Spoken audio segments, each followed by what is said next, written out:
Como é precioso, irmão, estar bem junto a ti e juntos lado a lado andarmos com Jesus e expressarmos o amor que um dia Ele nos deu pelo sangue do Calvário.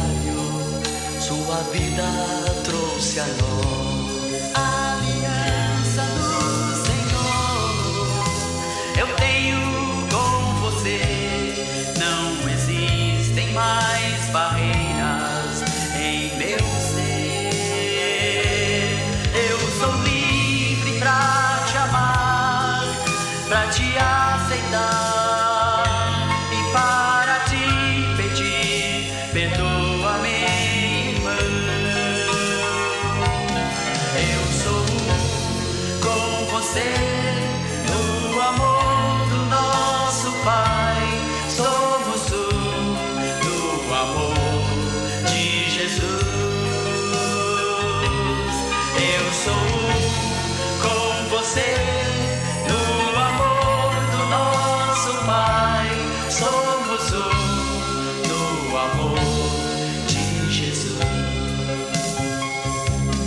Aliança do Senhor, eu tenho com você, não existem mais barreiras em meu ser.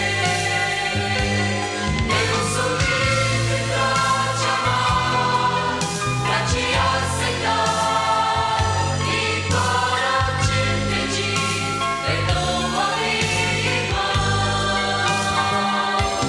Eu sou com você no amor do nosso Pai. Somos no amor de Jesus. Eu sou com você no amor do nosso Pai. Somos no amor de Jesus. Somos no amor de Jesus. Somos no amor de Jesus.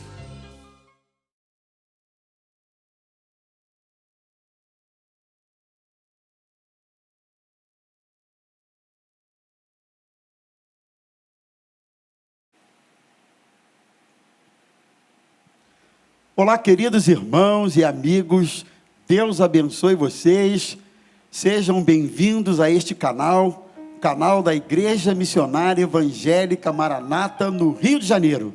Está começando mais uma edição do programa Verdades em Pauta, que hoje, meus irmãos, está trazendo um assunto que promete, um tema pertinente, atual, provocativo, sério. Nós vamos falar hoje sobre desigrejados, não é? Que grupo é esse? Nós vamos falar sobre isso. Afinal, quem são os desigrejados? E o que leva um cristão a se autodesignar desigrejado? Quais são os argumentos dos desigrejados? No Verdades em Pauta de hoje, nós vamos tentar responder certamente essas e outras perguntas. Fique conosco e não se esqueça, compartilhe o link deste programa. Vamos ao louvor.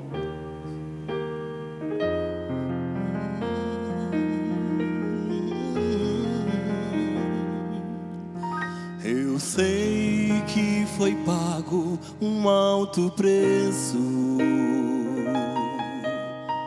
para que contigo eu fosse meu irmão.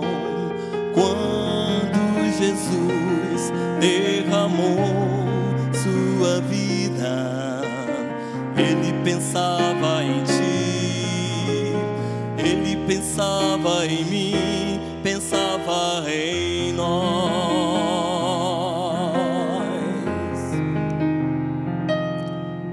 Eu sei que foi pago um alto preço para que contigo eu fosse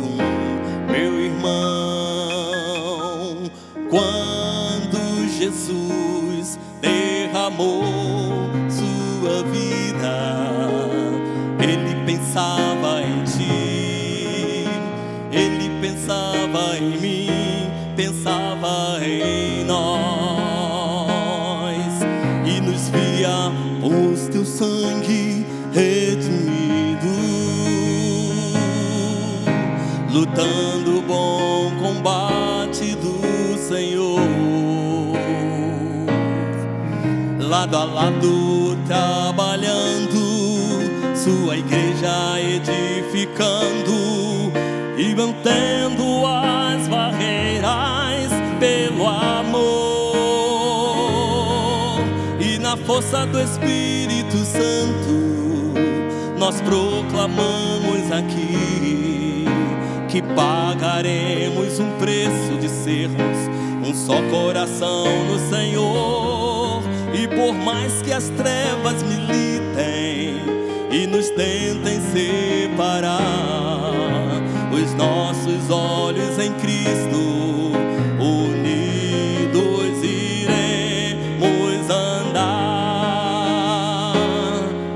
E na força do Espírito Santo nós proclamamos aqui que pagaremos um preço de sermos um só coração no Senhor.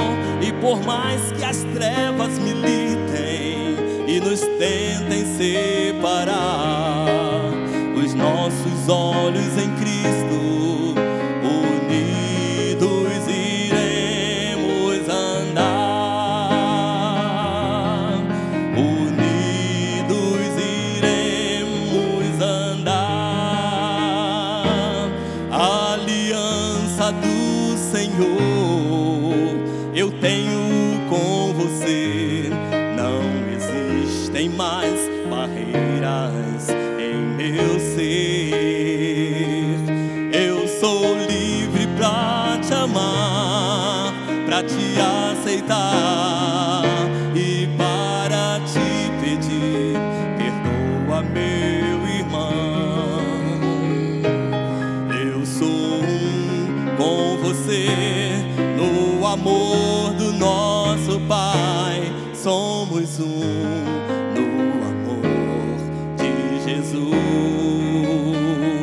Eu sou um com você no amor do nosso Pai. Somos um no amor de Jesus. Somos um no amor de Jesus. Somos um no amor de Jesus.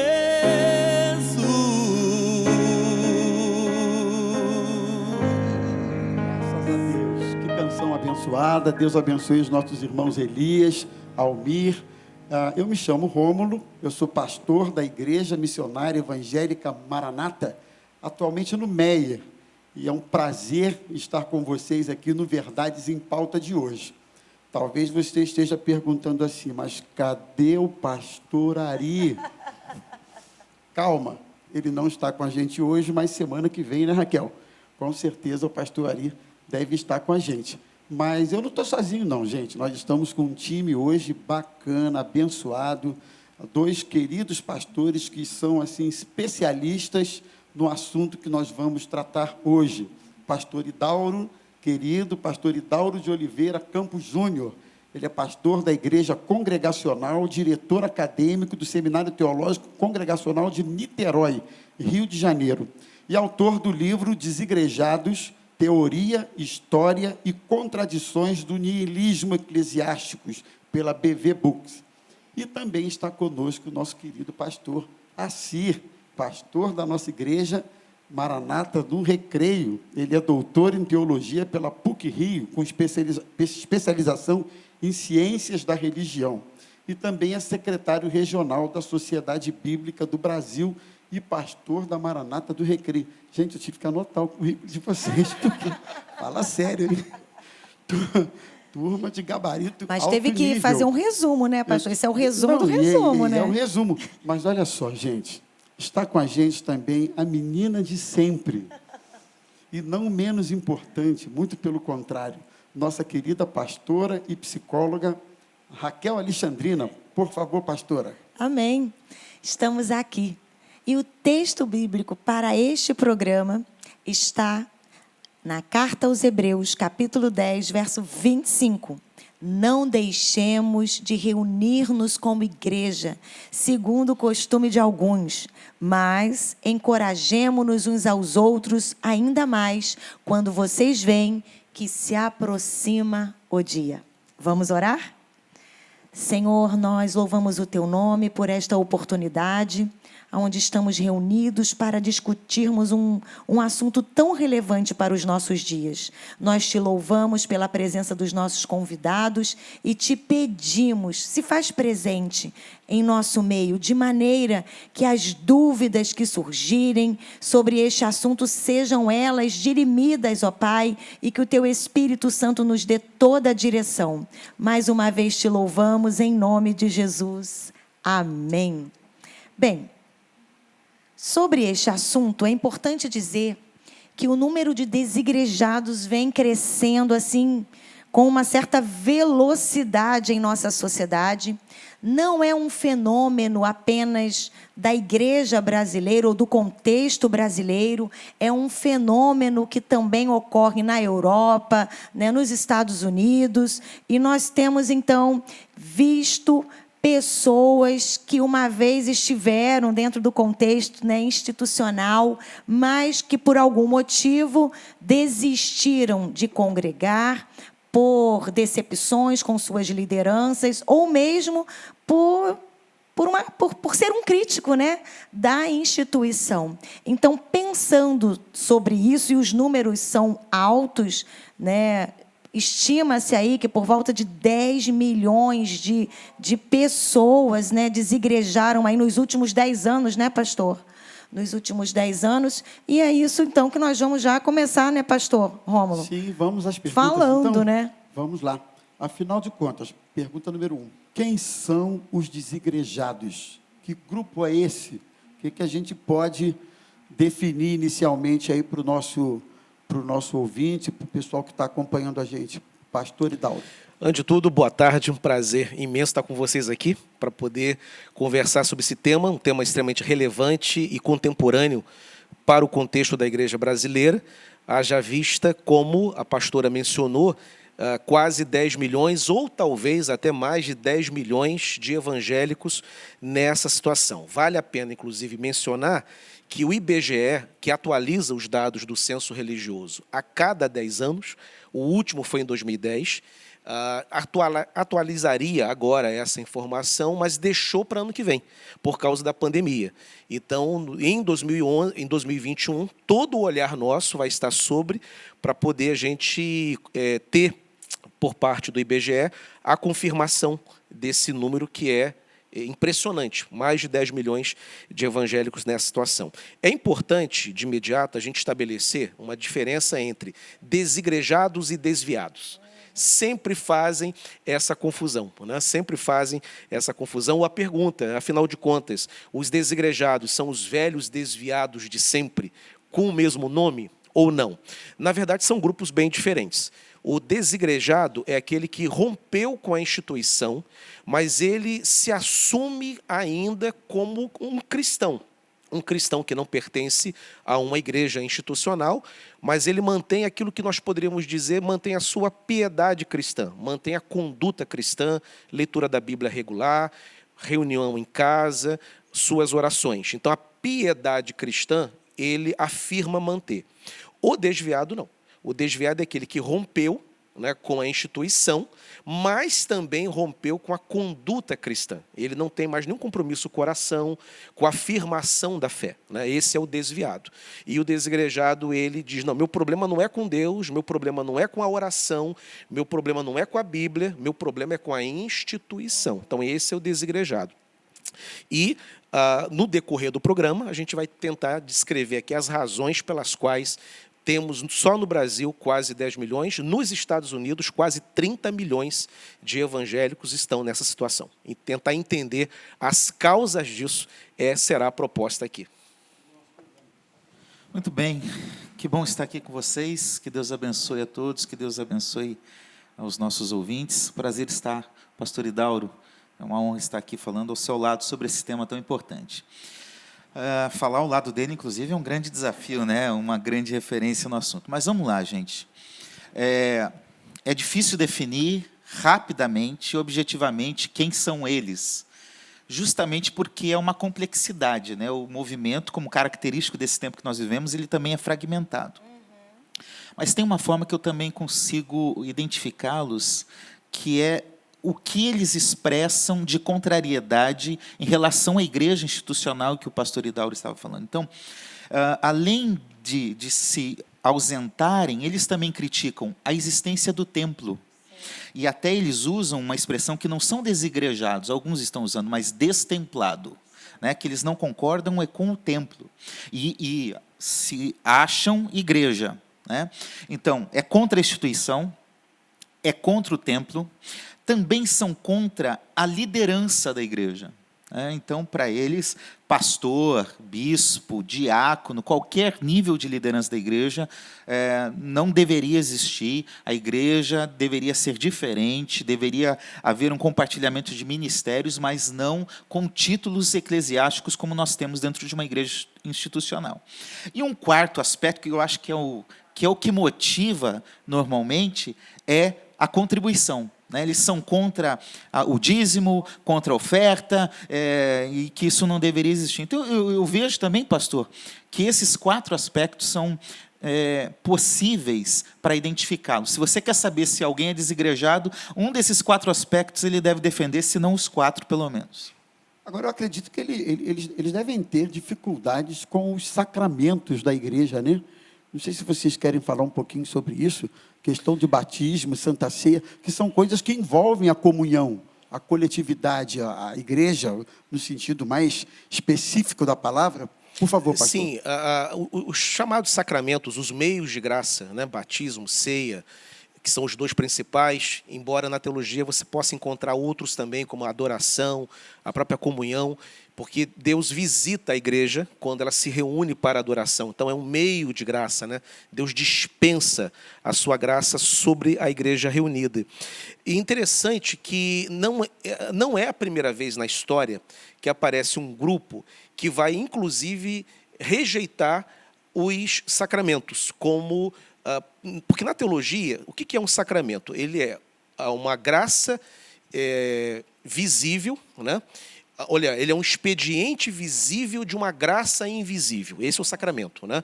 Você tem na conversão o batismo, né, com o Espírito Santo, o enxerto na videira que é Cristo, e você tem o expediente visível dessa graça, que é o batismo das águas, né?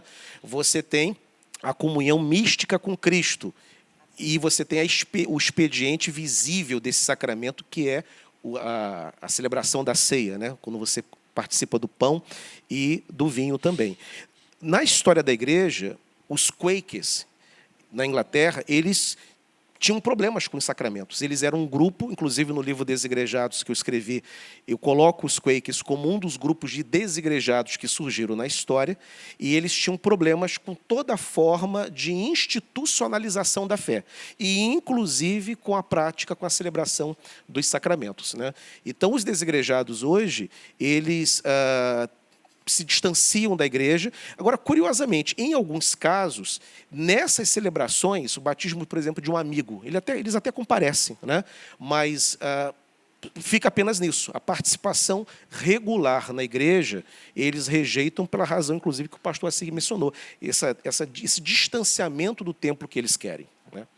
Tudo que é institucional, né, porque, de certa forma, a gente entende o aspecto teológico, espiritual do fato, né, do sacramento, ou das ordenanças, como também se utiliza em algumas igrejas, eles são contra. Então, por exemplo, já existem grupos que eles passam a dizer que o batismo não deve ser praticado, porque ele é um elemento apenas espiritual, que acontece na conversão. Então, esse aspecto físico não deveria existir. Eu não sei como que eles chegam a essa conclusão, mas chegam. Que a ceia também não deveria existir. E mais do que isso, pastor, por exemplo, pregação. Você preparar um esboço de pregação é um problema. Eles têm horror, né? Eles têm horror. Eu preparei um sermão, isso não pode acontecer. Então, pregação sistematizada, isso não deveria acontecer. Tudo que gira em torno de uma liturgia, por exemplo, o momento de louvor, o momento do ofertório, o momento da pregação, o momento da oração, tudo que compõe a liturgia do culto cristão, eles são contra. Então, aliás, vamos tomar um cuidado aqui, porque tem gente que não é contra, né? Como eu disse, o movimento é fragmentado. Então, um grupo mais radical, ele se manifesta contra isso. Então, eles não conseguem conviver com nada do que a Bíblia diz que a igreja deveria praticar. E, além das ordenanças ou sacramentos, também o sentido missiológico da igreja se perde. Né? Evangelístico se perde. Eu, pelo menos, pastor, nunca vi um desigrejado evangelizando alguém não cristão. Eu vejo eles tentando fazer um proselitismo e tirar quem está dentro das igrejas. Exato, né? exato. Então, tudo que compõe, forma, estabelece o que é ser igreja, é rompido quando alguém passa a ser um desigrejado. Sim. Essa é a maneira deles se manifestarem. Parece que assim, há um rompimento com essa questão da autoridade, né? Há uma dificuldade com relação a essa autoridade estabelecida, eclesiástica, entender que isso foi estabelecido por Deus, isso não, parece que não vigora ali nessas mentes, né? O pastor e teólogo John Stott referiu-se aos desigrejados, né? Como os desigrejados como sendo uma anomalia, né? Dentro do cristianismo, né, do ser cristão, dessa ideia de igreja. Então, assim, pastor Assir, desigrejado, né, esse termo, né, essa postura, é uma anomalia ou é uma opção? É opção, eu posso, como cristã, optar por desigrejar? Ou isso é uma anomalia dentro daquilo que deveria ser normal ou normatizado? Objetivamente, sobre anomalia, para mim, sim. Né? Anomalia é uma anormalidade no corpo. Tá certo? Para a gente entender o termo. Igreja, corpo de Cristo. Igreja como corpo de Cristo. Então, para mim, é sim um fato problemático e que, inclusive, eu tenho percebido que o que eles afrontam são as principais doutrinas da fé cristã. Né? Para você justificar que não tem batismo, que não tem ceia, que não tem liderança, que não tem pregação, você tem que confrontar o que a Bíblia diz. Então, confrontou o que a Bíblia diz, confrontou a doutrina da igreja, o que é ser igreja, como ela se manifesta, confronta o uso dos dons na igreja, os dons de serviço, os dons de ministério. Se eu começo a confrontar tudo o que a Bíblia diz e tudo o que a igreja é, segundo as Escrituras, a gente passa a ter uma anomalia, uma heresia, um ato totalmente sectário.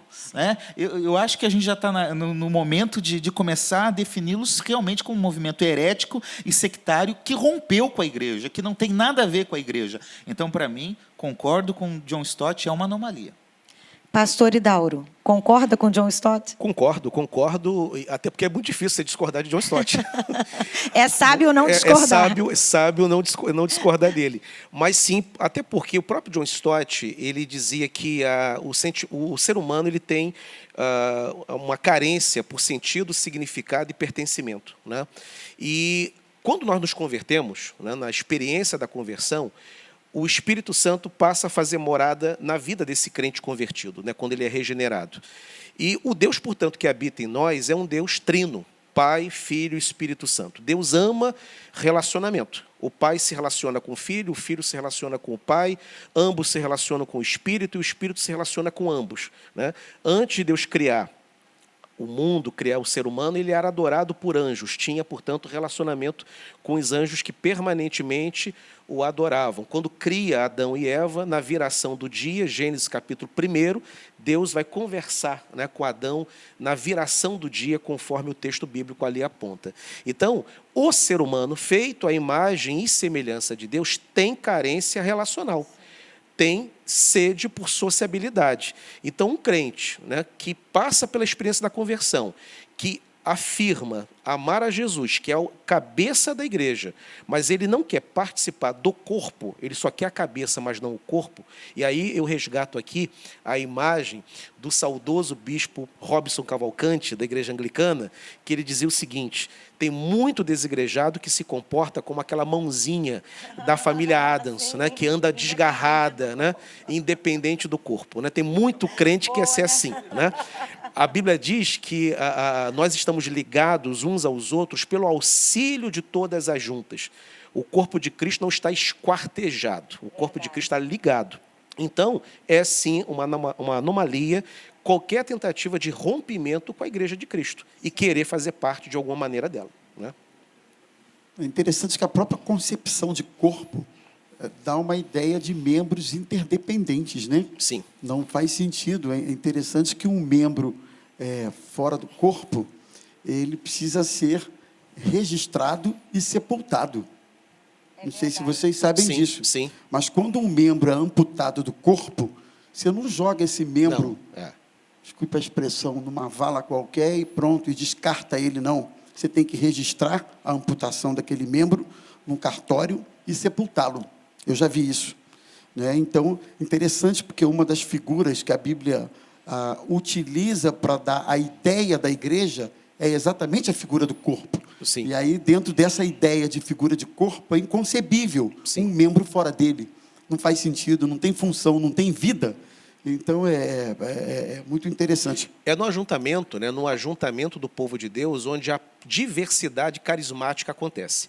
Uns são chamados para pregar, outros para ensinar, outros pregam e ensinam, têm ambos os dons, outros lideram, outros governam, outros cantam, outros tocam, né? E nessa pluralidade carismática, a igreja ela é servida e edificada, porque os dons são para essa finalidade, né? A edificação. Então, como é que você vai edificar o seu irmão se você se propõe a ser um crente isolado? Como que você edifica alguém na fé estando sozinho dentro das 4 paredes da sua casa e não participando da comunidade? Como que você vai ser edificado? Como que você vai crescer? Como que você vai ser exortado? Quem te exorta quando você erra? No meio da comunidade, até nós pastores temos os nossos exortadores. Na igreja congregacional, por exemplo, nós temos lá os presbíteros e os diáconos. Né? A autoridade é o pastor presidente, eleito e com mandato para liderar a igreja. Mas precisa o pastor andar corretamente. Se porventura houver um deslize do pastor, lá estão os presbíteros para nos exortarem. Né? Ora, se eu estou sozinho em casa, quem me exorta? Né? Quem me repreende? Quem me chama a atenção? Quem é o instrumento de Deus para tentar me chamar de volta às veredas cristãs? Então, na Bíblia, é impossível você ter uma experiência com Deus e rejeitar o povo dele. Você tem que caminhar junto com o povo. Né? Antigamente, na nação israelita, o povo de Deus eleito, no Novo Testamento é a igreja. Né? Porque é interessante notar que, você vê, olhando para o Novo Testamento, né, nossa, tem ali uma relação o tempo inteiro, né, o apóstolo Paulo com as igrejas, instruindo, exortando, ensinando, animando. Ninguém ali estava isolado, cada um no seu quadradinho e pregando o evangelho sem ter essa interligação. Né? Se a gente se debruçar nas escrituras, verifica-se que realmente desigrejado não tem como, não é, pastor, assim? Não, com certeza, não tem como você ser um desigrejado e se declarar cristão. São coisas opostas, antagônicas. É impossível você não estar numa dinâmica de corpo, na dinâmica do corpo de Cristo, da igreja. E assim, é interessante que na igreja tem gente que a gente gosta mais e às vezes tem gente que a gente pode até não gostar. E isso faz parte do corpo, porque isso vai corrigindo, disciplinando, confrontando. A gente vai aprendendo a suportar. Você vai aprendendo a suportar Em uns amor, aos né? outros. Lógico. Em amor, né? A ideia é essa. O pastor Assis pega um ponto interessante, que são os argumentos que eles utilizam. Né? Critica o templo, critica os pastores, critica a arrecadação, etc. e tal. E os muitos problemas que a igreja tem, que eles alegam que, por causa desses problemas, eles saíram da igreja. Né? A igreja é irrelevante na concepção deles. E é interessante quando a gente olha para essa realidade dos muitos problemas que, sim, existem dentro da igreja. Contudo, quando a gente vai para a Bíblia Sagrada, você pega, por exemplo, a igreja de Corinto. A igreja de Corinto é uma igreja onde todos os problemas que você imaginar, lá estão. Você tem divisão dentro da igreja de Corinto, você tem o grupo de Paulo, o grupo de Apolo, o grupo de Pedro e o pior de todos, que é o grupo de Jesus. Eram os mais arruaceiros, era a turma lá da confusão com os dons carismáticos, né? Era a turma que mais criava confusão. Eu não sou de Paulo, não sou de Pedro, eu sou de Cristo. Uma E era arrogância uma arrogância. espiritual, né? São os meninos, né, que Paulo fala dos meninos na fé. Paulo se refere a esse grupo específico. Então, você tem divisão, você tem pecado sexual dentro da igreja de Corinto, e pecado sexual sério. Tinha lá um rapaz que dormia com a madrasta. Pecado de incesto. Você tem discriminação social. Por que o capítulo 11 da primeira carta aos Coríntios existe? Porque os ricos tinham acesso à mesa do Senhor e os pobres não. E aí Paulo toma ciência daquilo, horrorizado, escreve a carta para, calma aí, eu vou ensinar vocês como se celebra corretamente a ceia do Senhor, né? Você tem heresia. Você tinha lá um grupo que negava a ressurreição de Cristo. E Paulo vai dizer assim, se nós esperamos Cristo somente nessa vida, nós somos os mais miseráveis de todos os homens. Ora, então essa igreja problemática, que poderia justificar deserção, rompimento, né? O que Paulo faz? Ele escreve uma carta para exortar os irmãos, chamar os irmãos aos acertos, e eu gosto muito do verso 2 do capítulo 1, quando Paulo vai se dirigir pela primeira vez à igreja problemática de Corinto, ele diz assim, a igreja de Deus que está em Corinto. Continua sendo igreja de Continua Deus. sendo igreja, É. apesar E de Deus, dos seus, né? e de Deus, apesar dos seus problemas. Então, se você tem, no Novo Testamento, uma igreja que, em tese, justificaria o rompimento e a fundação da segunda igreja de Corinto, da cidade, né? Vamos sair, vamos fundar a segunda igreja de Corinto. Era essa. Era essa. E Paulo não faz. Paulo chama, exorta ao arrependimento e à correção. E, aliás, todas as igrejas do Novo Testamento, até aquelas mais elogiadas, como Filipos, tem lá uma divisãozinha entre duas irmãs que estão dando problema. Gosto quando ele fala, acho que é os Gálatas ou os Colossenses, está me fugindo da memória agora, é o seguinte, vocês estão como se mordendo uns aos outros. Paulo usa essa expressão. Então, a igreja neotestamentária é uma igreja com bastante problema. É uma igreja cheia de gente, né? Ser humano, né? É um organismo, né? É isso Exato. aí. É E com orgânico, é um organismo. E com isso nós temos duas soluções que os desigrejados apontam, que, à luz do que nós acabamos de falar aqui, a gente percebe que essas soluções apresentadas, elas não são possíveis, né? Primeiro, uma igreja institucional com 1000 membros, eles dizem, é uma igreja muito grande, cheia de problemas, saiamos dessa igreja e vamos nos reunir numa casa com 10 pessoas, e os nossos problemas todos irão desaparecer. As igrejas do Novo Testamento eram igrejas caseiras, em casas, e não eram igrejas grandes, né? Você tem residências, situações como, por exemplo, quando o Espírito Santo é derramado no cenáculo, você tem ali, naquela ocasião, em Jerusalém, 120 reunidos, aguardando o derramamento. Mas não significa dizer que todos os espaços fossem tão grandes assim, né? Quantas pessoas cabiam dentro da igreja da Galácia? A igreja de Filipo, né, que funcionava na casa da Lígia, vendedora de púrpura. Quantas pessoas cabiam ali? Então, eram igrejas pequenas e caseiras. Então, se ser um pequeno grupo reunido numa casa é a solução, conforme os desigrejados dizem para a igreja, nós estamos com um problema sério. Porque no Novo Testamento era tudo caseiro. Muito bom. Na época dos apóstolos. Isso aí. Eles eram vivos ainda. E veja o que aconteceu, a ponto dos apóstolos terem que escrever cartas. Então, não é por aí que se resolve um problema. Muito bom. Bom, gente, você que está chegando agora, de repente, nós estamos falando sobre desigrejados. E nesse primeiro bloco do nosso programa, nós estamos tentando identificar para você quem são os desigrejados, não é? E seria a nossa próxima pergunta aqui para vocês: quais são os tipos de desigrejados? Daria para a gente clarear isso para o nosso telespectador, para o nosso ouvinte? Nós temos vários subgrupos, né, nesse grande contingente, né, de desigrejados no Brasil, quase 10 milhões, vários. São muitas tribos que se reúnem, inclusive tribos digitais. Inclusive o Marco Simas, que foi editor da Mundo Cristão no Brasil, ele fez a dissertação de mestrado dele no Mackenzie, e dissertou sobre os desigrejados nas redes sociais.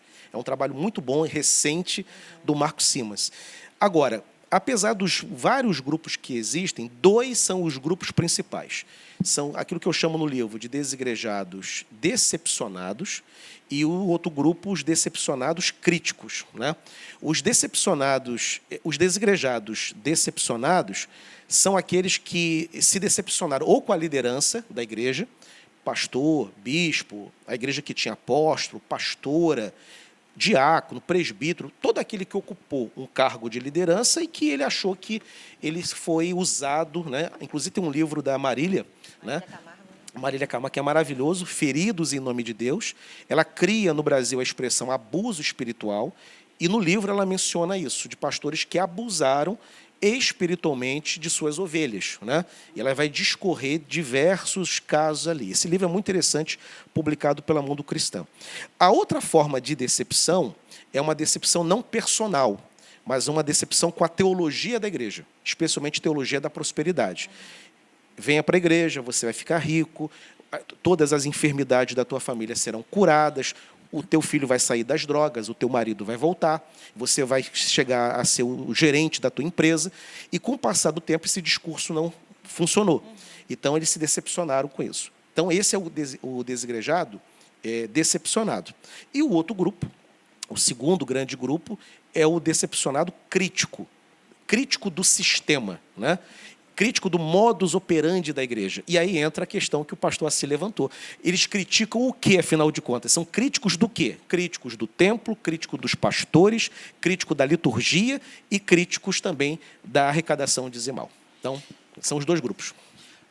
Dentro desses 2 grupos, que estão bem detalhados pelo pastor Idauro, esses subgrupos, aliás, repetindo, é difícil você falar, é só isso, né? As nossas tentativas de definição, elas podem ser reducionistas e limitadas, porque a cada vez mais a gente percebe uma fragmentação do grupo. Mas olhando a partir desses 2 grandes grupos, né, eles vão se sobressaindo. Seria um grupo, eu não sei se a pergunta não está no nosso esboço, tá, pastoria?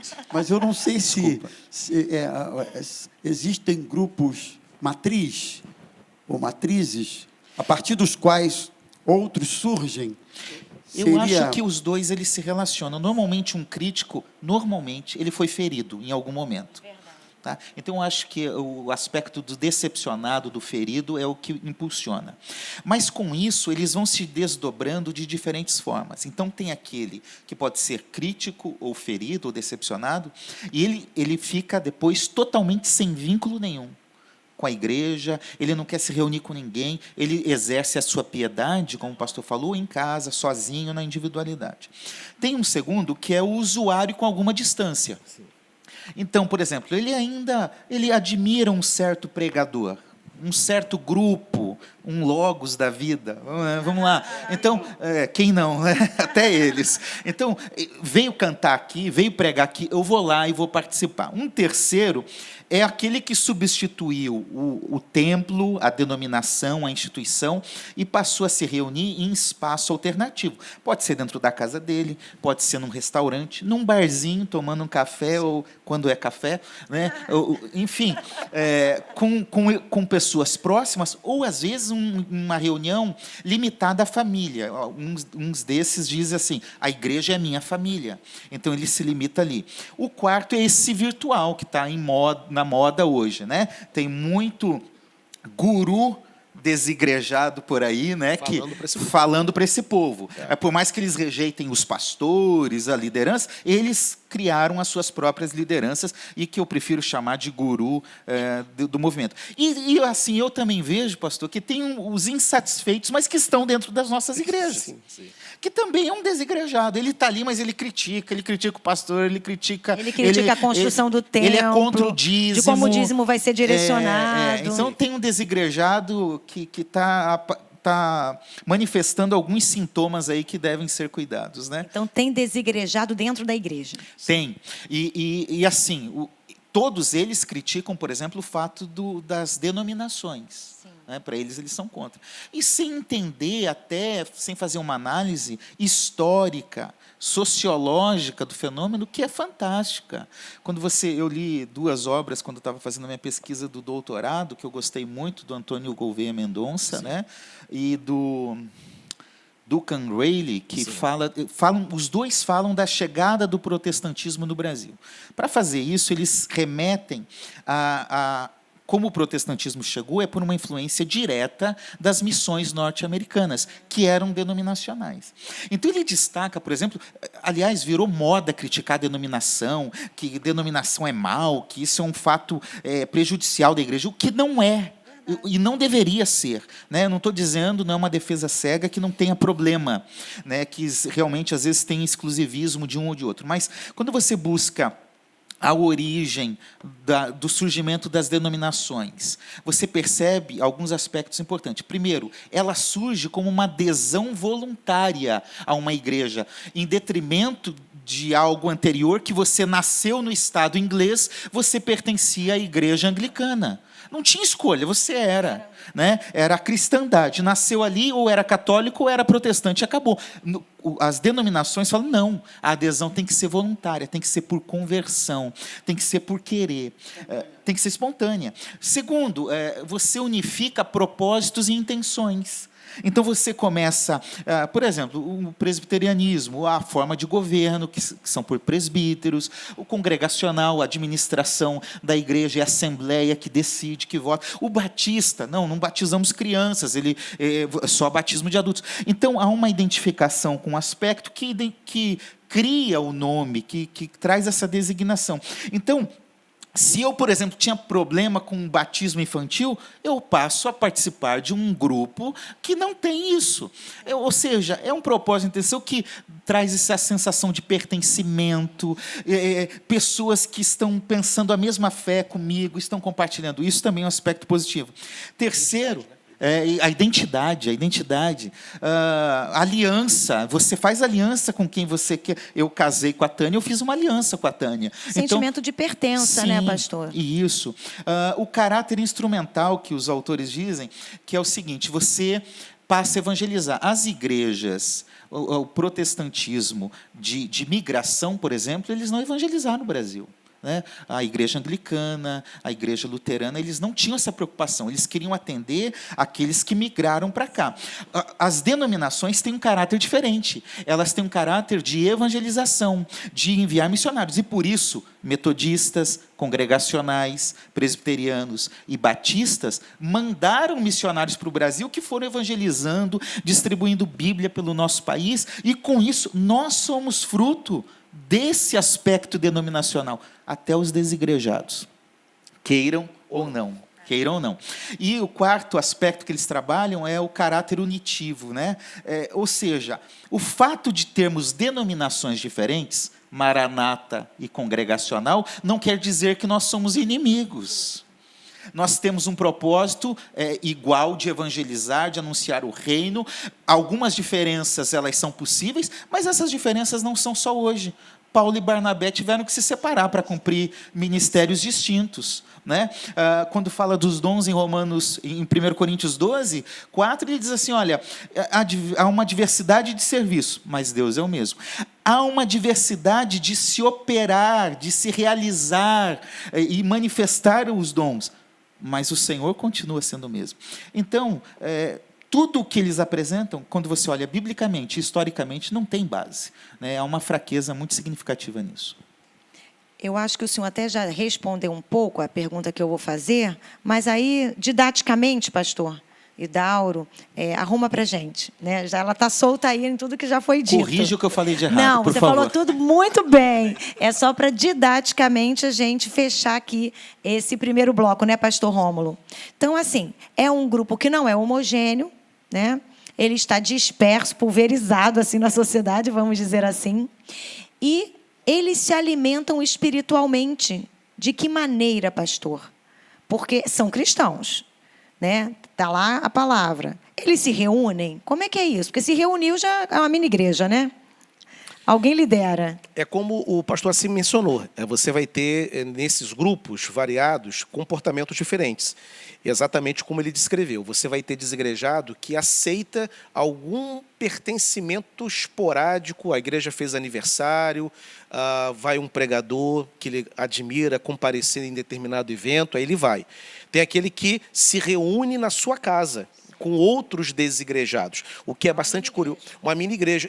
O que é curioso que nessa proposta de se reunir com outros desigrejados, traços institucionais vão aparecer. Que traços institucionais são esses, né? Uma reunião de desigrejados, vamos admitir, 10 irmãos aborrecidos com a igreja, cada um de uma igreja, cada um contendo o seu pastor, decidiu romper.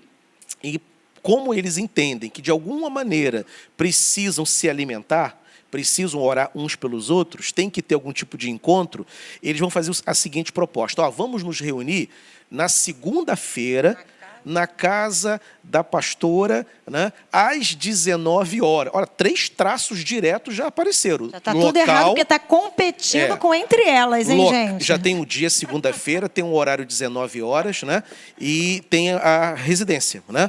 E quando chegar lá, os 10 não vão ficar um olhando para o outro. Alguém vai ter que propor uma liturgia mínima. Ó, alguém canta, alguém prega, né?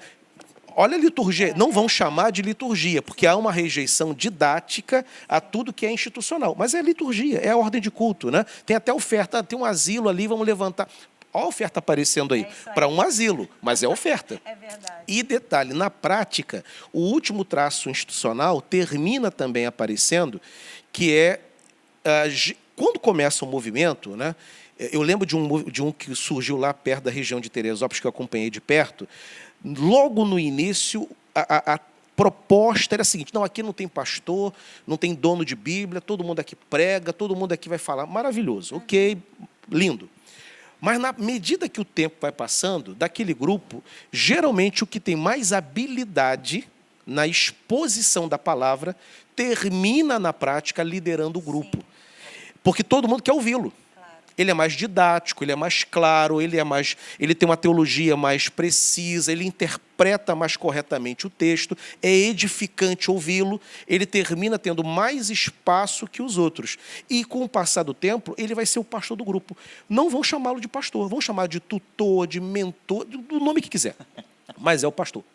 É uma rejeição didática. Então, respondendo à pergunta, como é que eles se alimentam, e pegando esse grupo como experimento, como referência, eles fazem isso, propõem algumas reuniões, né, onde vão fazer leitura da Bíblia, e esse grupo específico dos críticos, eles têm uma peculiaridade muito interessante. Eles não admitem, na verdade, até se ofendem se você chamá-los de decepcionados.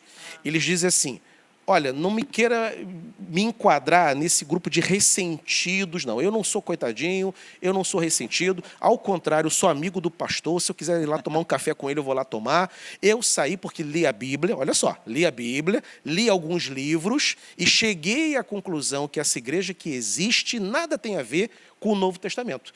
Essa igreja institucional contemporânea, ela é irrelevante, é uma invenção dos homens e ela está cheia de amarras da religião. Então temos que sair, romper com essas amarras, sair desse sistema, que é a palavra predileta deles, né? Sair do sistema religioso para encontrar a verdade, né? Então esse grupo específico se comporta dessa maneira e se propõe se alimentar assim. Sai de um sistema e cria outro. E cria outro. Eu tive uma curiosidade, eu fiz uma pesquisa sobre o movimento da igreja local, né, que é contra eles até se reúnem, tem uma dinâmica de igreja, mas são contra a denominação. E eu fiz de uma determinada cidade, que eu não vou falar qual, mas tinha 3 grupos se identificando como igreja daquela cidade, concorrendo entre si, então, né, opostos entre si. Então, realmente, só muda o local e o nome. É uma troca de lugar, é uma troca de sistema. Só que eles não percebem isso. Exato. Eu lembro de uma pergunta que me foi feita num grupo de internet. Me deram um exemplo de um grupo de desigrejados em São Paulo que estava se reunindo num condomínio aos sábados, todo sábado, né, com trabalho com crianças, tudo que acontece numa igreja convencional. Aí, no final, me perguntaram: pastor Idauro, é um grupo de desigrejados? Funcionava num condomínio, no salão de um condomínio.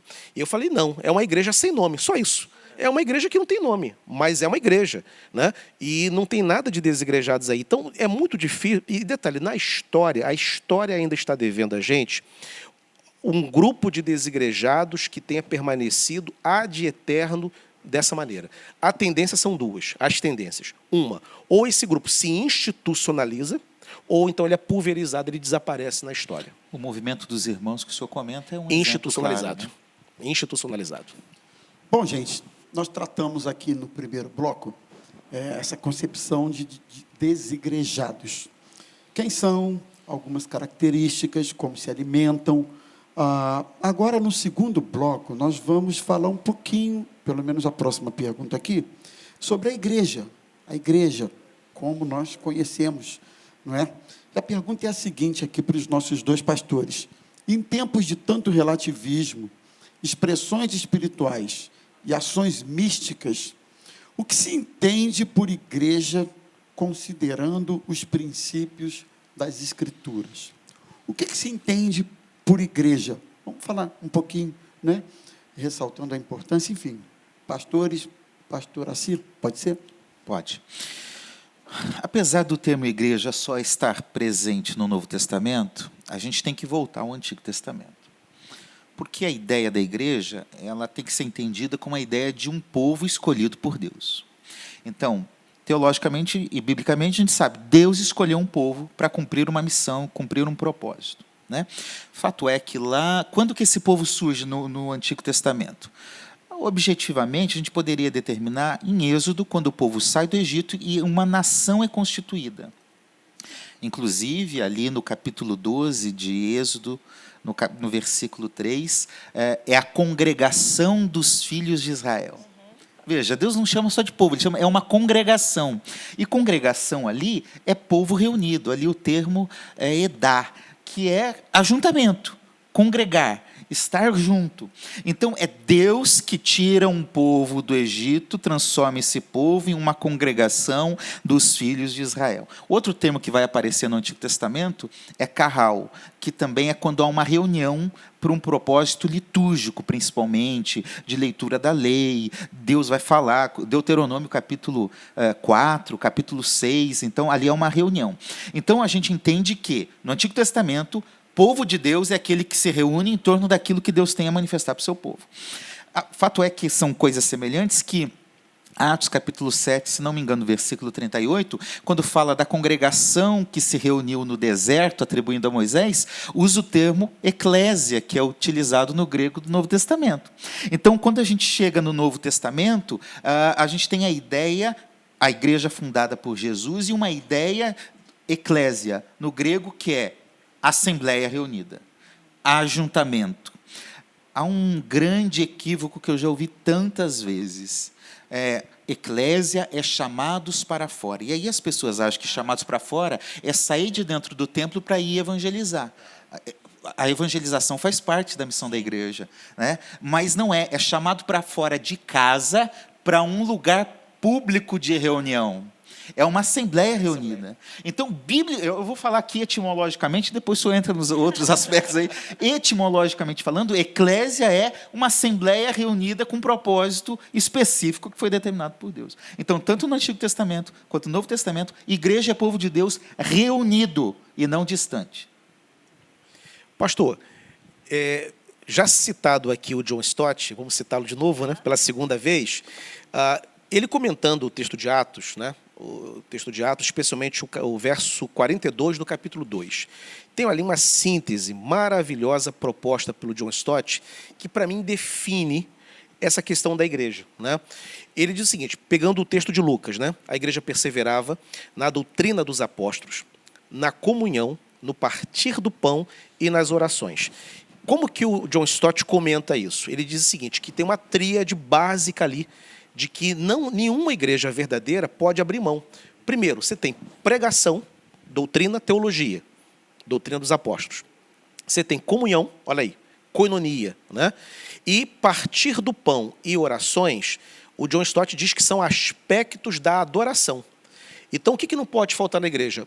Pregação, teologia, doutrina. Segundo, comunhão, não pode faltar, porque está presente lá na Gênese da igreja de Jerusalém, a chamada igreja primitiva. E terceiro, não pode faltar adoração. Então, o que é uma igreja? A igreja é esta assembleia que se reúne em torno do Deus vivo, né, em nome do Senhor Jesus Cristo, chamados pelo Espírito Santo, com a seguinte finalidade, né, ouvir a palavra, ouvir a palavra pregada, a palavra apostólica, né? Desenvolver, praticar comunhão, né?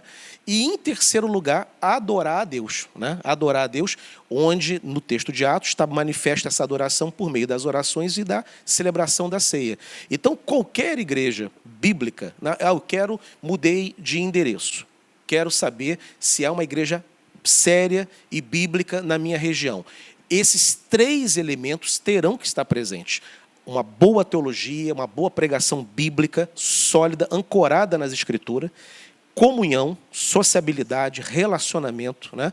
E, em terceiro lugar, uma adoração cristocêntrica, né? E a celebração da ceia, que inclusive o próprio João Calvino disse que é um dos sinais da verdadeira igreja, é a administração correta dos sacramentos, do batismo e da ceia, e uma igreja que ora. Então, se essa tríade está presente, há uma verdadeira igreja ali. Eu só queria fazer uma observação em torno do que vocês estão falando, que passa pela questão dos critérios que as pessoas hoje utilizam para escolher uma igreja. Aí vamos falar de igreja local, né? E os critérios... Aliás, deixa eu fazer um complemento isso para você já falar. Sabe por quê? 110 vezes no Novo Testamento aparece o termo eclésia. 93 se refere a uma comunidade local. Igreja é algo concreto, local, visível, real. Não é algo espiritual, é algo local. Então fala da igreja local. Do tipo, amo a igreja invisível, né? Essa eu amo, mas não quero congregar. Isso não existe. Desculpa, reverendo Augustus. Imagina a humildade desse homem, é demais. Mas a observação era a seguinte, esses critérios passam por tantas coisas, tantos elementos. Tem estacionamento para eu colocar o carro? O cara começa por aí. Tem um departamento infantil para o meu filho? E por aí vai. Tem parquinho, tem um prédio de educação religiosa com ar-condicionado em todas as salas para eu poder ter o conforto que eu preciso. Vejam bem, meus irmãos, não que uma infraestrutura adequada não seja uma bênção. É claro que é, não é verdade? É lógico. O que eu estou tentando dizer é o seguinte, esses critérios acabam sendo os critérios maiores, principais, para o indivíduo escolher uma comunidade local para frequentar. E eu não sei se está havendo uma carnais. Inversão de valores nesse critério, se vocês quiserem falar Pastor, um pouquinho. Lamentavelmente, eu lembro de uma conversa que eu tive, isso já tem alguns anos, com um rapaz que ele estava elogiando a igreja que ele estava visitando e a razão pela qual ele chamou a atenção, engraçado, não foi da pregação do pastor, da teologia da igreja, da adoração, da comunhão, nada que o John Stott disse que é importante identificar. O que chamou a atenção dele é que na igreja, que é uma igreja de classe média, tinha aquelas máquinas de fazer café, de preparar café. E ele comparou com a igreja de origem dele, que tinha muitos anos e nunca colocou... Eu achei... expressa bem essa mentalidade, onde os critérios não são critérios reais de avaliação. Eu lembro de uma pregação do Augusto Nicodemos, ele diz o seguinte, você quer escolher uma igreja, a primeira observação que você tem que fazer é na pregação. O que se ouve do púlpito dessa igreja? A Bíblia, ela está sendo aberta e pregada corretamente, né? Aí, em segundo lugar, você vai perceber o ministro, se é um ministro coerente, se ele é ético, né? Se ele vive com Deus, e a própria comunidade vai te demonstrar isso, e esses outros elementos já compartilhados aqui. Lá atrás, nos últimos quesitos, você vai avaliar a distância, se tem estacionamento, se não tem, se tem departamento infantil, se não tem.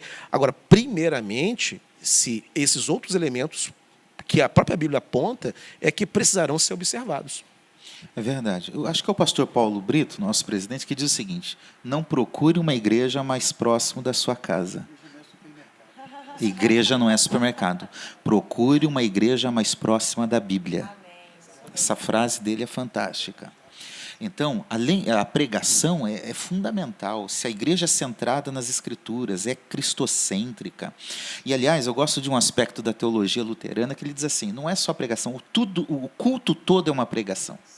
Porque, às vezes, aliás, se a música não vai bem, a pregação, às vezes, também não vai. Mas, vamos lá, em tese, às vezes, a pregação pode até ir bem, mas... as músicas cantadas é dentro do critério do mundo gospel atual para conquistar, é o showzinho que faz sucesso. Não tem nada a ver com a pregação, não tem o aspecto doutrinário, não tem valor, não tem boa teologia. Enfim, o culto não tem centralidade em Cristo, mas é personalista, é no indivíduo, quando ele está, quando ele fala, quando ele faz, quando ele canta, quando ele prega. E outra coisa, gente, a gente precisa crescer no conhecimento. Porque é possível alguém usar a Bíblia como uma desculpa para pregar qualquer coisa. Eu já vi muitas vezes o sujeito lê o texto, vai embora do texto, nunca mais volta para o texto e fala meia hora e acabou, enrolou. Aparentemente parece que houve uma pregação bíblica, mas não houve. Então a gente precisa estabelecer critérios seguros, centrados na palavra de Deus, vendo se Jesus é glorificado ali. A simplicidade, eu acho que a simplicidade da liderança da igreja é um aspecto a ser considerado, né? Porque a simplicidade vai demonstrar se está realmente firmado ali na palavra, em Cristo, enfim, são aspectos importantes para a gente analisar quando escolhe uma igreja. Pastor, então assim, a gente está fechando aí o segundo bloco, né? Praticamente. Pastor Idauro, né? Então assim, os desigrejados, quando a gente pensa nessa categoria de cristãos, né, que não frequentam igreja, o ambiente eclesiástico, é um conceito apenas, né, para esse momento histórico que nós vivemos, né, pós-moderno, ou a gente consegue pontuar ao longo da história movimentos assim parecidos, claro que cada um dentro do seu contexto, né, histórico, social, mas é um fenômeno apenas da pós-modernidade? Não, de forma alguma. Na história do cristianismo, nós teremos diversos movimentos que vão manifestar essa indiferença, essa crítica e essa indisposição com a igreja institucional. Já no século II, por exemplo, nós teremos no montanismo, através de Montano, que era um líder ali da Turquia, seria chamada Frígia, né? Hoje Turquia.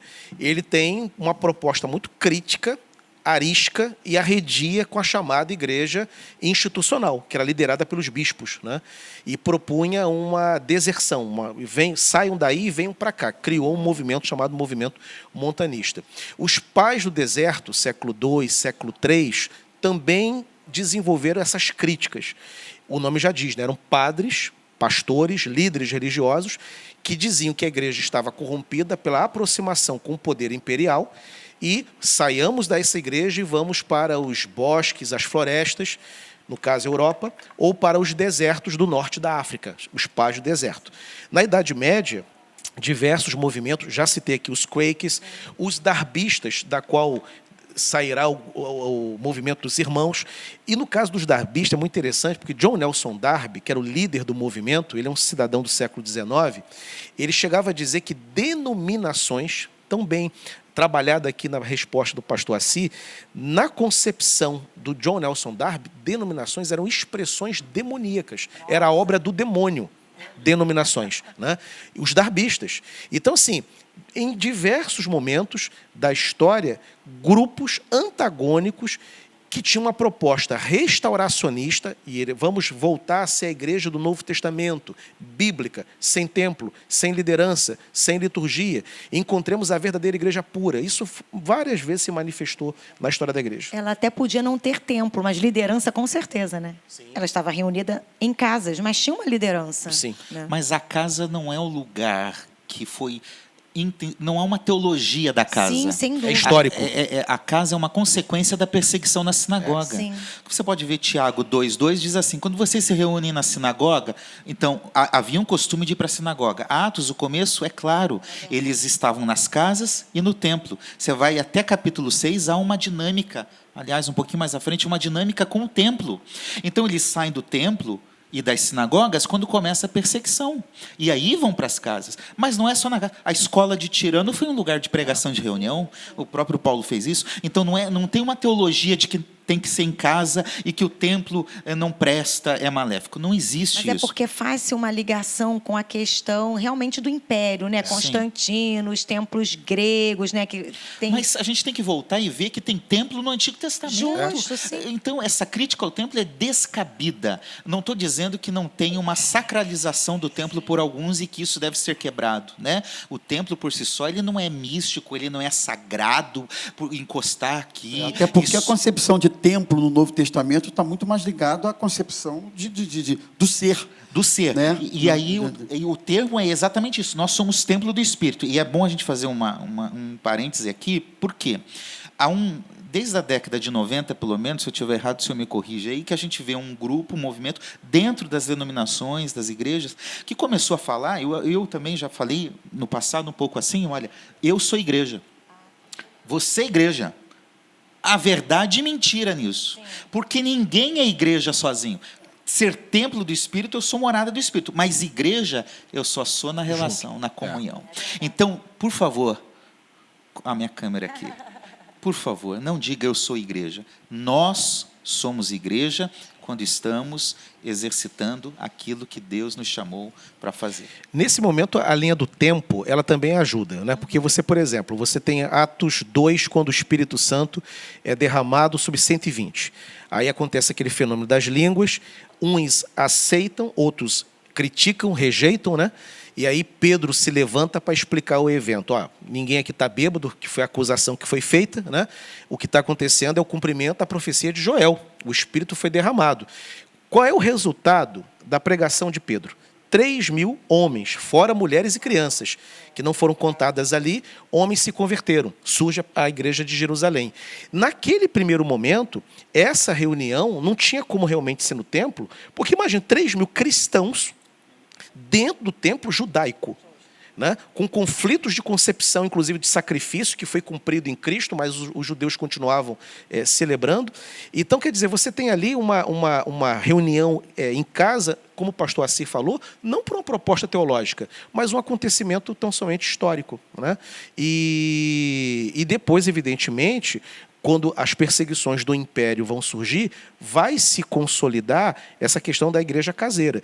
E detalhe, Atos 2,46, quando Lucas descreve o modus operandi da igreja primitiva, no verso 46 diz que eles perseveravam no templo e também de casa em casa. Num primeiro momento, a igreja continuou indo no templo. Pedro e João, da qual inclusive Paulo César Brito tem a canção lindíssima, né? Pedro e João iam para o templo para orar, né? Quer dizer, o templo ainda é visitado, depois é que vai ter esse movimento. 70, quando o templo é destruído, aí pronto, aí a igreja vira caseira. E a caseira não é familiar. Porque em Coríntios a gente percebe, quando vocês se reúnem, então havia uma saída de casa para um local específico. Então, mais do que ser uma casa, é um lugar de reunião. E lembrando do texto que nós lemos, Hebreus 10, né, não deixem de congregar, de estar reunido. Né? E é claro. Reunido em assembleia, né? É isso aí. Como já foi aqui explanado. Ali o tema é ipsinagogue. Então, é uma reunião específica para tal. Um local específico É para adoração. Bom, gente, o tema é muito vasto. Tem uma série de perguntas aqui que a gente vai tentar fazer, né, pastora Raquel? Vamos ver tentar, se a gente né, consegue. A verdade é que cada resposta que é dada, é preciso que haja uma construção de raciocínio para você dar sentido a essas respostas. Então, leva um pouquinho mais de tempo. Mas agora, nesse momento, nós vamos ter também um momento muito especial. Nós vamos adorar a Deus com as nossas ofertas neste momento. Vamos aplaudir, então, que é como nós fazemos sempre. Que bom podermos... tem palmas aí que foram... O pessoal dali da técnica fazendo palma bem com vontade. Tá mas olha animado. só, brincadeiras à parte. É um momento muito especial para todos nós, para a nossa igreja, para a Igreja Missionária Evangélica Maranata.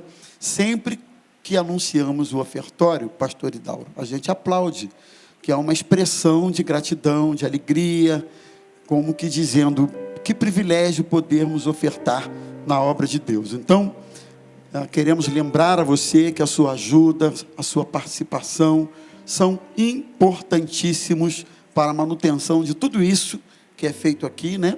Nós temos um aparato que, para que essa transmissão aconteça com nível, com qualidade, obviamente isso tem um custo, e graças a Deus, porque a membresia da Maranata tem sido uma membresia fiel, comprometida, e ao longo desse período aí de 3 meses, já tem? 3 meses, né? E nós estamos reunidos nesse formato. Deus tem levantado pessoas leais e fiéis para contribuírem para essa obra. Você tem aí aparecendo no seu visor os dados bancários da nossa igreja, por onde você pode fazer a sua contribuição ou o seu dízimo. Banco do Brasil, Caixa Econômica, Banco Itaú, Banco Bradesco. É isso mesmo, gente? Bradesco e Itaú. Caixa Econômica, Itaú. O QR Code, você aproximando a câmera do seu celular, você também pode fazer a sua oferta, e o site da nossa igreja. Ok, meus irmãos? Nós vamos louvar a Deus com uma canção, enquanto você vai viabilizando aí a sua oferta, a sua ajuda. Certamente isso vai ser bênção para esta igreja. Vamos então louvar a Deus com uma canção. Os olhos do Senhor contemplam os fiéis da terra.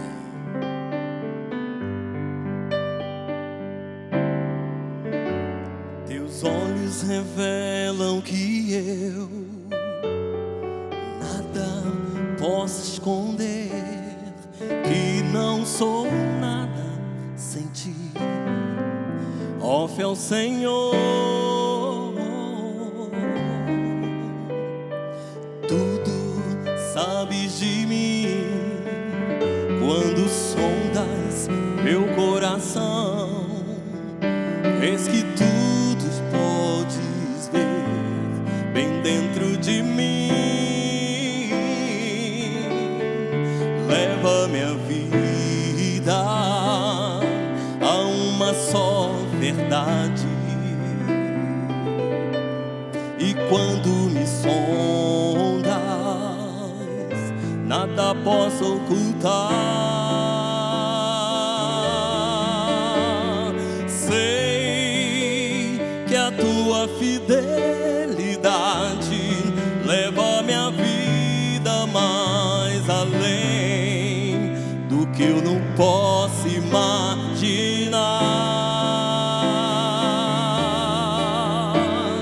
Sei que não posso negar que os teus olhos sobre mim me enchem da tua paz.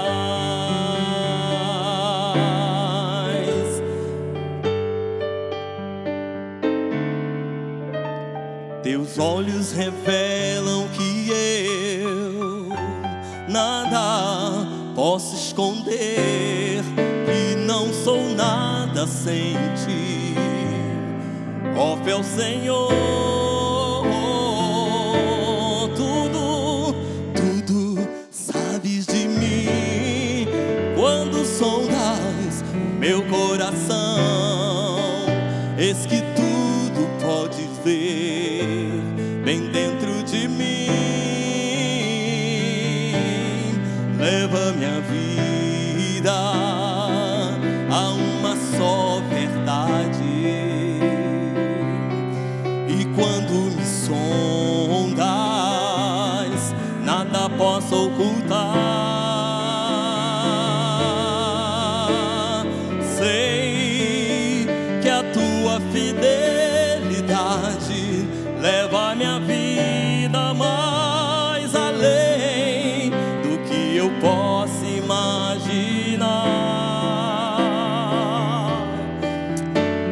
Sei que não posso negar que os teus olhos sobre mim me enchem da tua paz. Eu sei que a tua fidelidade leva minha vida mais além do que eu posso imaginar. Sei que não posso negar que os teus olhos sobre mim me enchem da tua paz, que os teus olhos sobre mim me enchem da tua paz, que os teus olhos sobre mim, Senhor, me enchem da tua paz, Jesus. Amém. Vamos orar? Muito obrigada, Elias Augusto, Almir Júnior. Deus continue abençoando a vida de vocês. Vamos orar. Você que ofertou, Senhor, nós louvamos o Teu nome por este momento, um momento importante dentro da liturgia de um culto. Nós Te louvamos por cada pessoa que pôde contribuir, Senhor, e nós rogamos a Tua misericórdia, a Tua graça sobre aqueles que estão enfrentando momentos de crise financeira. Senhor Jesus, Tu és aquele que supre as nossas necessidades, Obrigada, Senhor, por esta igreja que utiliza esses recursos com lisura, com honestidade, com integridade. Continua sustentando os Teus filhos e esta obra em nome de Jesus. Amém. Eu quero aproveitar e dizer para você que a nossa igreja, ela tem um setor, não um setor, né? Vai aparecer para você o QR Code do Classificados Maranata. Então, se você é membro da nossa igreja e presta algum tipo de serviço, eletricista, mecânico, se você tem algum trabalho, né, na área aí de artes manuais, tudo isso, você pode entrar através aí do QR Code. Você vai ser direcionado, né, para preencher um cadastro e assim o seu serviço vai ficar disponível, né, lá no nosso site. Porque pastor, hoje alguém procurou um serviço, né, dentro de uma das nossas igrejas e não conseguiu achar. Então, você não perca essa oportunidade. Ofereça e anuncie o seu serviço. Viu como tem gente procurando? Outra coisa importante dizer, nós temos todos os dias um encontro no Zoom para a sala de oração. De segunda a sexta-feira, de 7 ao meio-dia, existem pessoas orando lá na plataforma Zoom, né, pelas pessoas que estão enlutadas, pelos desempregados, pelos doentes, pela igreja, pela nossa nação, pelas nossas lideranças. Como eu faço, pastora, para participar? Você vai entrar em contato com a sua liderança, a liderança da sua igreja local, né? Ou você pode ligar aqui para a nossa igreja sede na Tijuca, que você vai ser, então, orientado, vai receber o link, senha, ID, para, então, entrar na sala de oração do Zoom. Não é isso? E lá no final a gente fala sobre o acolhimento Maranata, pastor, para não terminarmos o programa. É okay. Isso? Vamos lá? Bem, meus irmãos, para você que está chegando aí agora, chegou já no meio da transmissão, nós estamos falando hoje sobre desigrejados. Temos 2 pastores queridos que são especialistas neste assunto. A verdade, pastora Raquel, é que a gente teria aí várias perguntas ainda, mas o tempo já está um pouco apertado. Então eu vou dar uma enxugada e eu vou partir aqui para a pergunta de número 3 no nosso terceiro e último bloco. A pergunta é a seguinte: fomos surpreendidos por uma pandemia, Covid-19, que nos isolou. Estamos no momento, de fato, eu quero abrir aspas aqui, ou colocar entre aspas, desigrejados. As comunidades e lideranças eclesiásticas estão se valendo dos meios digitais de mídia para fazer com que os ensinamentos e cultos cheguem até os lares dos cristãos. Como você, enquanto pesquisador de eclesiologia, entende isso? Como vocês dois, né? O ato de congregar pode estar correndo risco? Essa é a nossa última pergunta do programa de hoje. Quem sabe tenhamos outro, a gente vai ver isso, com esse mesmo tema. Mas, por favor, pastor Idauro. Primeiro, eu não aplicaria o termo desigrejados a essa situação que a gente está vivendo. Pois o niilismo eclesiástico, né, o desigrejamento, ele é sempre uma proposta intencional. Então, alguém se coloca nessa maneira, faz esse recorte e estabelece uma distância em relação a uma instituição. Então, não é o caso, né? Então, na verdade, é um fenômeno que está acontecendo e que levou seguindo as orientações do Ministério da Saúde, os protocolos das agências sanitárias, as pessoas ficarem em casa isoladas e praticando a sua piedade cristã no seio da família e participando das ofertas dos serviços religiosos, dos cultos, via online, né, os cultos digitais. Então, eu não colocaria esses acontecimentos, eles não são paralelos, eles são bem diferentes. Agora, o que vai acontecer quando a pandemia passar e as flexibilizações começarem a surgir nas cidades, os templos forem reabertos? Qual será o comportamento daqui por diante? Eu acredito, primeiro, que esse fenômeno dos desigrejados não vai receber aportes por causa da pandemia. Eu percebo nas minhas muitas conversas com colegas, com irmãos da nossa igreja, de outras igrejas, um outro tipo de alinhamento e um outro tipo de posicionamento. O que eu percebi, a gente pode até se surpreender, pode ser até que no final do ano eu diga assim: pastores, eu estava errado na minha avaliação. A pergunta que sugeria um caminho que realmente está acontecendo. Mas não é isso que eu vejo. O que eu percebo é um alinhamento de retorno à frequência. As pessoas com muita saudade, querendo reencontrar o pastor, querendo estar novamente nos cultos, celebrar em conjunto, estar com os irmãos. O que eu percebo é isso. Ainda não vi ninguém, nas minhas muitas conversas, desde que a pandemia começou, está muito bom do jeito que está, vou ficar assim mesmo. Quando o pastor reabrir o templo, ele vai ficar lá com os irmãos e eu vou ficar aqui. Eu não vi ainda, não ouvi esse discurso, não li esse texto em WhatsApp, os colegas não estão dizendo isso. As nossas relações que a gente tem mantido apontam numa outra direção. Agora, o que eu acho que também vai acontecer é que voltar à era analógica, do jeito que as nossas igrejas eram, nós não voltaremos nunca mais. Viramos a página da história, viramos a página desse aspecto da eclesiologia.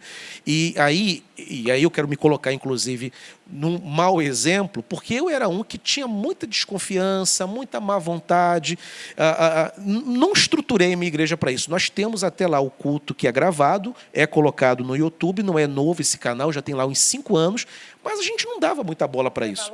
Não foi, estava lá, gravava, o sermão está lá, quem quiser, quem perdeu, não pôde vir, está lá para quiser ouvir. Mas não havia uma ênfase, aquilo não aparecia nos canais de comunicação oficial da igreja. Nenhum tipo de investimento tecnológico, equipamento, nada. Nada, era muito básico, estava lá. E com a pandemia, a gente precisou estruturar esse departamento, estruturar essa necessidade.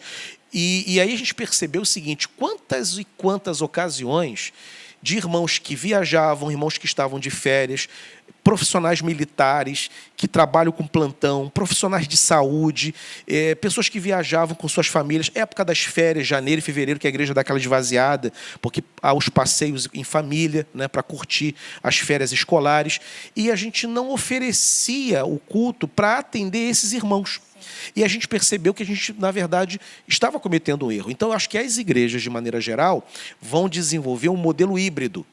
O culto presencial e, ao mesmo tempo, valorizar, enfatizar o culto online para atender essa demanda. E contando rapidamente aqui uma experiência que eu compartilhei offline, no seminário que eu dirijo, nós tínhamos já agendado, desde o finalzinho do ano passado, a Semana dos Grandes Teólogos, que aconteceria em março. Definimos a data, os preletores, etc. e tal. De segunda a sexta. Veio a pandemia, cancelamos o evento, porque não podia mais aglomeração. E aí desenvolvemos, planejamos para um mês depois, para abril, online. Resumo da história: se nós fizéssemos presencial, de segunda a sexta, levando em conta um público diferente, de segunda, terça, no máximo, na melhor das hipóteses, alcançaríamos o quê?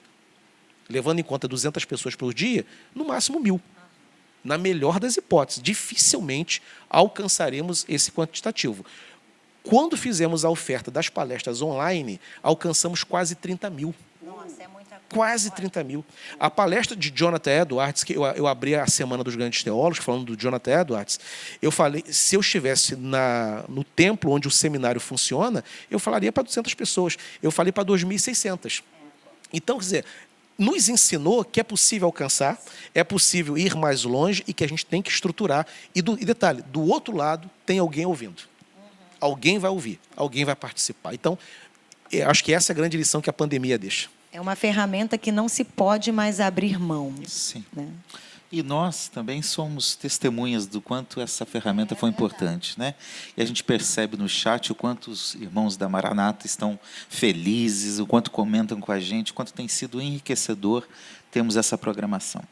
Contudo, para aqueles que amam a Jesus e que amam a igreja, isso é passageiro. O desejo de voltar, como o pastor falou, é claro. E justamente porque as pessoas, e eu acho que todos nós precisamos entender, é que o virtual ele é importante e necessário, mas ele não é pleno no sentido do que é ser igreja. Ele não substitui o culto presencial. Nós falamos da ceia, por exemplo, nós da Maranata, eu creio que os congregacionais também não fizeram ceia online, porque ceia exige presença, compartilhamento, é o mesmo pão, é o mesmo, perde o sentido. Então, e a gente vê isso nas cartas, Paulo diz, olha, eu estou tratando várias coisas aqui com vocês, mas algumas coisas eu vou tratar quando eu chegar aí. Então, tem coisa que é a carta, é a distância, tinha outras que eram presenciais. Assim é o culto por meio do canal do YouTube, de forma digital. Tem coisas que dá para fazer, tem coisas que vai ser no dia a dia. As ordenanças, os sacramentos, o ajuntamento, estavam reunidos, estavam todos juntos, no mesmo lugar. Até parece redundante a expressão bíblica, mas é exatamente isso, ela reforça isso. É um relato bíblico, estavam juntos no mesmo lugar. A comunhão de... Gente, que saudade de tomar um café junto, de dar um abraço, de ver... Né? Os mandamentos recíprocos. Você pode até fazer alguma coisa virtualmente, de cuidar, de aconselhar, mas os mandamentos recíprocos, que são mais de 40 no Novo Testamento, o que é? Amar uns aos outros, aconselhar uns aos outros, exortar uns aos outros, suportar uns aos outros, são mais de 40. Eles são exercidos nessa relação próxima, de cuidado, de você olhar e perceber que o irmão precisa de um abraço, de uma oração, de ser suporte para o irmão, né? O suportai-vos é esse sentido, né? Você carrega o irmão. E lembrando do texto que nós lemos, de Hebreus 10, eu gosto muito desse texto, porque ele diz o seguinte, por que nós devemos estar juntos? Porque nós devemos animar uns aos outros. O texto diz exatamente isso, animando, incentivando as boas obras. E ele diz, admoestando. O termo admoestar ali é paracaléu. Sabe o que isso significa?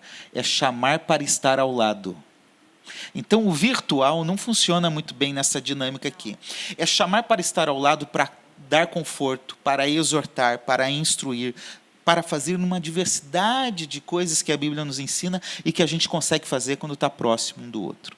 Então, eu creio que aqueles que amam a Jesus e amam a igreja vão continuar congregando, presentes, e como o pastor Paulo falou no culto de domingo ontem à noite, esperamos um grande movimento, um grande avivamento de oração, de leitura bíblica, estamos com uma de expectativa comprometimento. muito grande, né, pastor? Estamos esperando isso. Primeiro domingo de julho, estaremos retornando aí às nossas reuniões presenciais. Pode concluir, pastor, perdão. Já está concluído, meu querido amigo.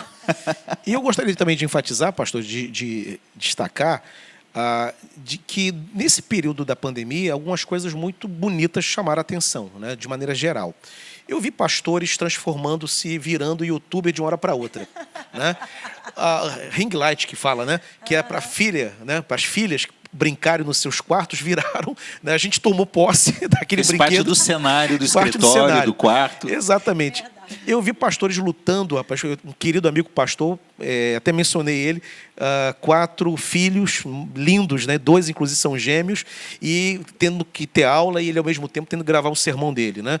Gravando com o cachorro latindo nos fundos, né? Uma luta com luz, com o ambiente. E assim, e um Menor esforço... intimidade com a questão, né? Exatamente. E um esforço muito grande dos pastores suprirem suas igrejas. E também vi irmãos, mais do que nunca, se há o fenômeno dos desigrejados, há também aqueles que amam muito essa instituição. Né? Compareceram no horário dos cultos online, participaram das escolas dominicais, né? Contribuíram financeiramente com suas igrejas. A igreja conseguiu manter seus compromissos financeiros, as igrejas que têm zeladores, pastores remunerados, mais de um pastor às vezes, seminaristas, as instituições de ensino teológico que se estruturaram e ofereceram aulas online, né? Então, houve, por outro lado, uma igreja que disse, não, eu amo a minha igreja e eu vou participar de tudo que houver enquanto proposta, mesmo online, porque eu quero continuar participando, ouvindo o meu pastor. A minha sogra, ela mora num condomínio, no início da pandemia, minha esposa é filha única, então nós convidamos a minha sogra para passar esse período com a gente. Então ela está com a gente desde que começou. Minha sogra é crente, é diaconisa da igreja dela, é também uma congregacional, e rigorosamente todas as propostas da igreja dela, ela acompanhou tudo. Ela não perdeu nada, né? Ficou completamente conectada com a igreja. Minha sogra tem 70 e poucos anos, habilidade zero com o WhatsApp, não entende nada disso, mas aprendeu para poder interagir com os grupos de união feminina, ouvir o pastor, se São os emocionou. idosos se conectando, olha aí, ó. Exatamente. Todo mundo se ressignificou Todo mundo nesse se período. ressignificou. A Então, verdade assim, é essa. eu vi um esforço muito grande por parte da membresia e eu acho assim que a igreja fez um papel muito bonito. Atividades sociais, igrejas que abriram seus templos única e exclusivamente para recolher mantimentos e praticar distribuição para quem precisava. Irmãos que se expondo, inclusive, né, porque abria para poder famílias cadastradas irem pegar os alimentos e, às vezes, um público muito simples, né, que, às vezes, carece até de cuidados do governo. E essas pessoas foram lá, irmãos colocaram suas máscaras, doaram gel. Eu conheci uma igreja que fabricou máscara, né, um pastor que testou Covid, ele é enfermeiro, testou Covid na sua localidade. Então, acho que, de maneira geral, pastores e membros fizeram um trabalho muito bonito nesse Muito período. bom. Meus irmãos, Posso? Aliás, Como não? eu queria falar dos membros da Igreja Maranata, porque nós arrecadamos bem mais de 15 toneladas de alimentos que foram distribuídos em várias regiões, para Maravilha. várias famílias. Então, a fidelidade, como o pastor está falando, dos membros participando todo dia, pastor Rômulo. Todo O dia. chat bomba, né? O chat bomba, e todo Isso é dia tão tem bonito. ali muita gente conectada, não só nos cultos, mas nos programas durante a semana. Então, vocês são bênção para nós também, pastores, e nós ficamos felizes. é o que você falou, somos a igreja, né? Somos a igreja. Somos é isso a aí. igreja, a igreja. Quantos relatos, né? Pastora, olha os cultos online, eu não me sinto abandonada. Que trabalho bonito, que Deus abençoe os pastores. Muitos relatos de pessoas olhando para a Maranata e assim, nossa, como essa igreja, como eu amo essa, assim, já amava, mas ressurgiu um amor, sabe? Uma paixão foi acendida ali. Por quê? Porque viu o compromisso da liderança com a sua membresia. Porque isso é ato de amor, de preocupação. Tem aí, né, uma devoção, tem um carinho. Que igreja abençoada. Eu amo a Maranata. E detalhe, assim, decisões e reconciliações também. Né? Relatos que nós temos lá, né, de irmãos que compartilharam a mensagem do domingo com o seu marido que não é crente, com a sua esposa que não é crente. E aí, pastor, quando passar, vou visitar a igreja. E eu estou lá com um caso muito interessante, que ele emocionou muito a gente, de uma família, um casal com 2 filhinhos, já assistindo à igreja com a gente 2, 3 anos. O Diogo e a Françoise, né? Esposa e marido. E os 2 filhinhos dele, a Sofia e o Zaio. Esse menininho, o Zaio, que deve ter 5 anos de idade mais ou menos, tomou a decisão por Jesus Cristo. Tem o quê?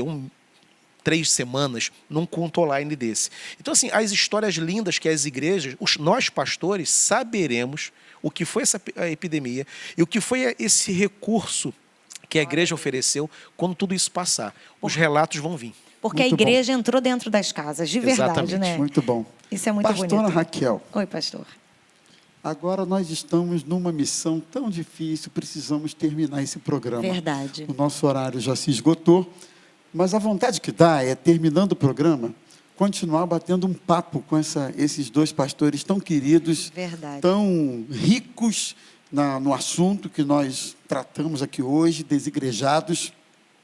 Provavelmente esse assunto deve entrar em pauta em algum outro encontro aqui no Verdades em Pauta, mas nós queremos agradecer a sua audiência, a sua participação. Eu posso dar 30 segundinhos para vocês fazerem Só 30, as né, considerações finais e dar um tchauzinho para a nossa turma? Posso, pastor Assir? Pode falar. 30 segundos. Meus irmãos, nasci na igreja, sou filho de pastor, cresci, vi coisas ruins, vi coisas difíceis, vi coisas que feriu talvez uma ou outra pessoa, minha própria família, como filho de pastor, mas a igreja é o melhor lugar para estar. Eu amo a igreja de Jesus e eu quero falar para você, dê uma chance à igreja, acredite. Você que de repente não está em nenhuma igreja, procure uma boa igreja bíblica, que está servindo a Deus com fidelidade. Eu tenho certeza que você vai experimentar de coisas maravilhosas. Que Deus te abençoe. Pastor Hidalgo. Quero agradecer o convite que me foi feito pelos irmãos da Maranata. Uma honra, um prazer muito grande trabalhar esse tema nesse período com os irmãos. Quero também deixar registrado o meu carinho à Igreja Congregacional de Niterói, aos irmãos que ali congregam, a igreja que eu tenho a honra, o privilégio de pastorear, e também aos irmãos aqui da Maranata. E aquele que está longe, por alguma razão, por algum sofrimento e alguma decepção, a igreja é o melhor lugar para nós estarmos, a despeito dos seus muitos problemas. Ela é o corpo de Cristo e é onde o Senhor quer que todos nós estejamos. Está longe? Volta o quanto antes. Nossa menina de sempre. E para você, olha o que a igreja faz. Vai aparecer aí o QR Code do Acolhimento Maranata.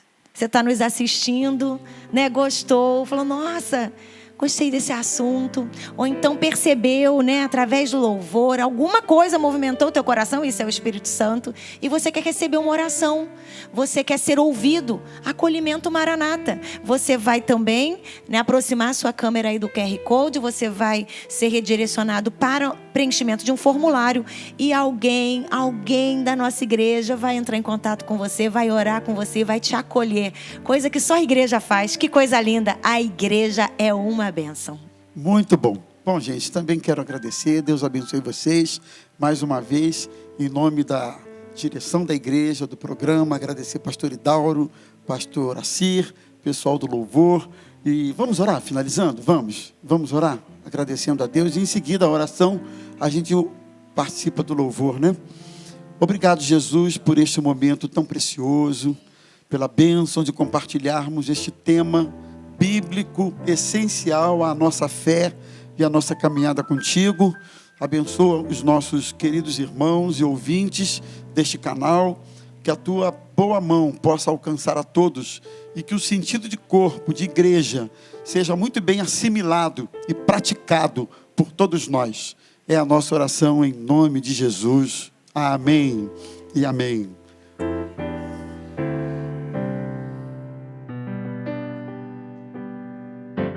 Sei que os problemas vão surgir, sei que provações virão. Põe a tua fé no intercessor, que é Jesus, que sempre te estende a forte mão. Sei que as muralhas do temor hão de intimidar teu ser, mas põe a tua fé no intercessor, que é Jesus, e as barreiras tu irás romper, pois não há barreiras para aquele revestido do poder que vem de Deus, destruindo todo mal e dor. As mais altas barreiras tu irás transpor, pois não há barreiras para aqueles revestidos